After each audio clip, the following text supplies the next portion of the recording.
Welcome to SciTech Culture with Steve Kern and Ben Warner, where we examine science, technology and culture in the 21st century. Visit our website at scitechculture.com. Hello and welcome to SciTech Culture. My name is Ben Warner and I'm joined once again by my good friend and colleague Steve Kern. How are we today, Steve? We're all, we're actually, it's not really any different for us doing this podcasting, being at home and whatever. It's kind of suited to our current lifestyle, really, isn't it?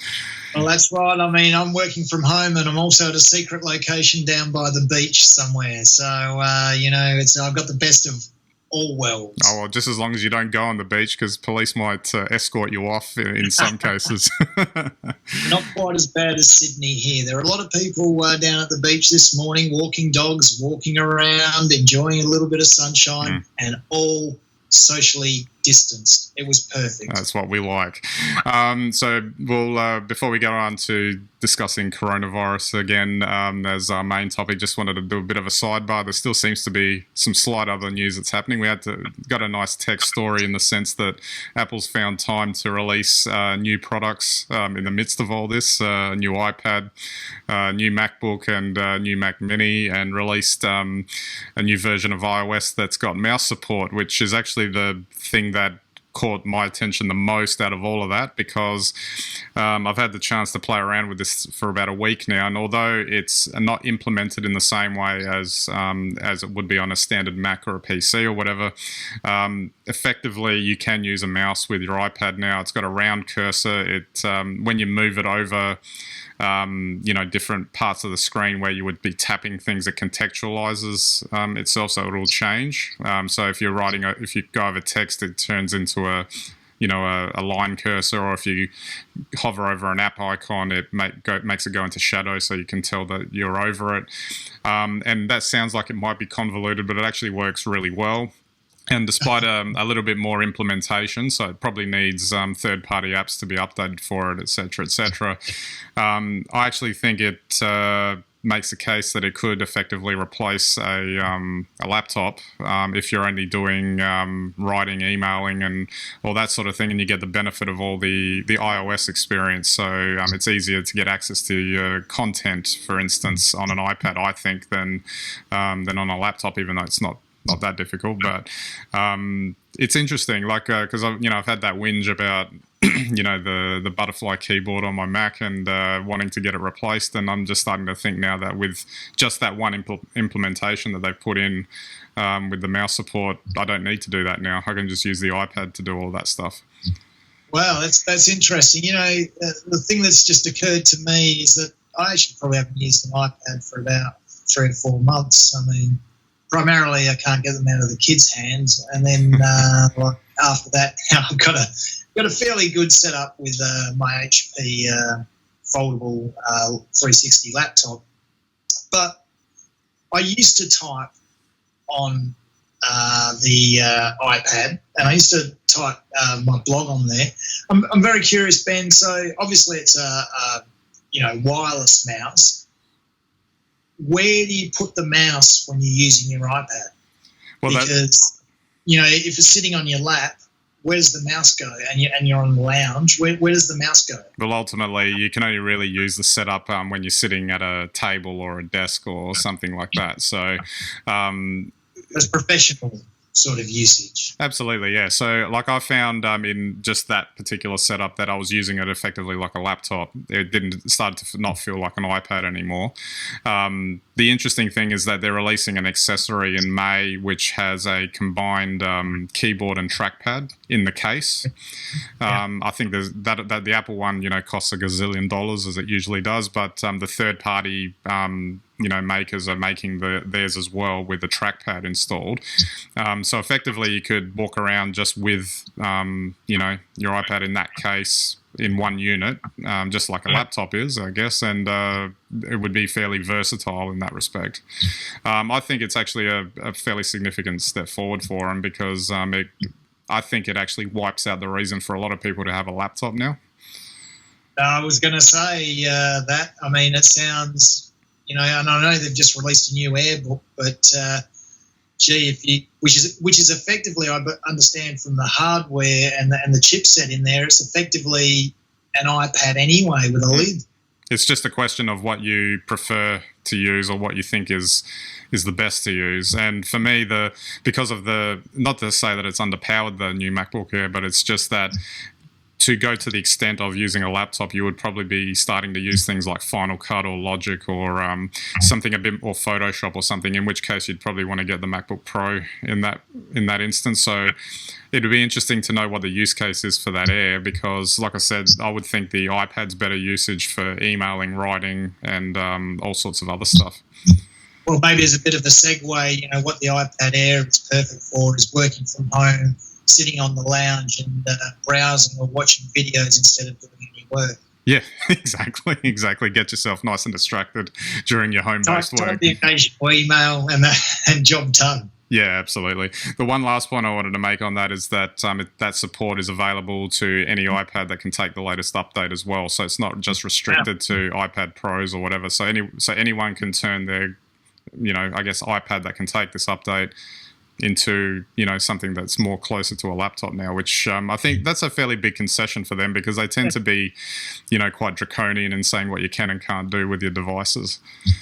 I guess the question there is, what was Steve Jobs saying? Yeah, well, he's probably screaming from the heavens right now. All right, so we'll move on to the main topic, which has been an ongoing topic, obviously, with the effects of the coronavirus on the world, etc.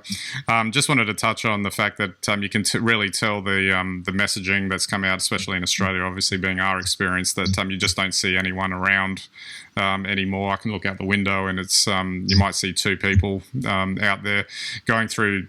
I still actually have to go into work in the city, but there's barely anyone on the street, so I actually feel relatively safe there, relatively speaking, because there's literally no one around. Yeah, that's right. Where are the people, etc. There've been, I guess, as with anything, I think we mentioned, I just wanted to touch on it quickly, we mentioned that story about the NAB building being evacuated because of a COVID-19 diagnosis, and it turned out later on that staff member had falsified that, and they were summarily sacked, quite rightly, I think, and because of causing all that panic. And unfortunately, it just means all the team members in that team had to go undergo counselling, etc., because of the stress and whatever.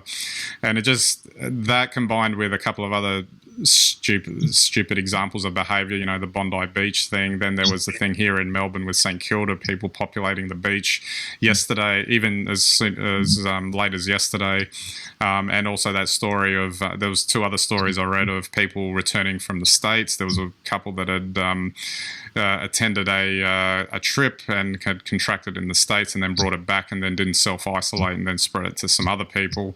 And then another one I was reading this morning about some medicos that came back from a trip in Chile that didn't follow the self-isolation demands of the border force when they came in, and they ended up having to chase them down because they were meant to stay at the airport hotel for 14 days. So a lot of craziness going around at the moment. But I think we were saying before we got on, though, that it seems like there's a sense, I think, that it's stabilising, like it's sinking in what's going on and what we all have to do.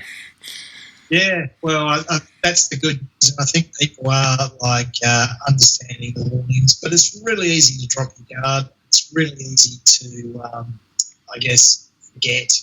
You see someone familiar or a friend or a family member, and you kind of think that it's, maybe you sit a little bit closer, and that's all it takes. Someone sneezes or wipes something on a common surface, and you get it. So the next couple of weeks, I guess we'll see just how well Australia has been heeding the warnings. Yeah, and that's a tricky thing that I think everyone's coming to terms with, that they can put all these measures in, but it actually takes a couple of weeks to actually be able to tell if anything's happening.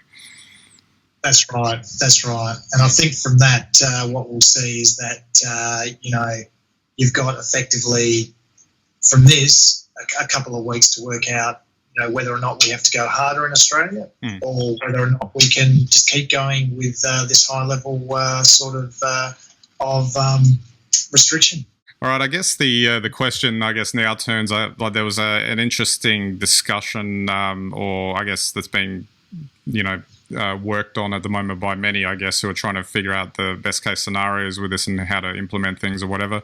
There was an article that I saw on the ABC site about the differences between what Australia's doing versus what New Zealand's doing, and it's the two countries are probably a good example of how to watch in terms of how this thing plays out, in the sense that Australia's doing the staged lockdown, whereas New Zealand's gone into full lockdown. And there doesn't seem to be a consensus of how or what or whether which one approach is best. And it may not necessarily be a one-size-fits-all anyway, because each country is having a different experience. Yeah, well, I think the thing that where the two countries are similar is that they're both islands. And so by shutting down international travel, that's easy enough to stop the virus coming in. And then when you're looking at the spread of the virus, then New Zealand's got a North Island and a South Island. And so by going hard, you can contain it. The difference is Australia has got 6 islands on the mainland effectively, and we've closed all of our borders now. So we're predominantly in Australia as well, with probably the exception of New South Wales, probably the East Coast. We are very remote.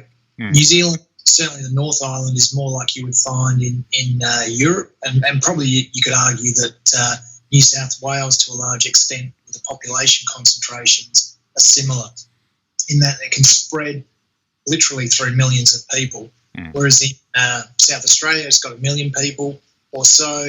Tasmania, they've shut the borders. They don't have any cases, which has been very clever. They should be able to keep it out.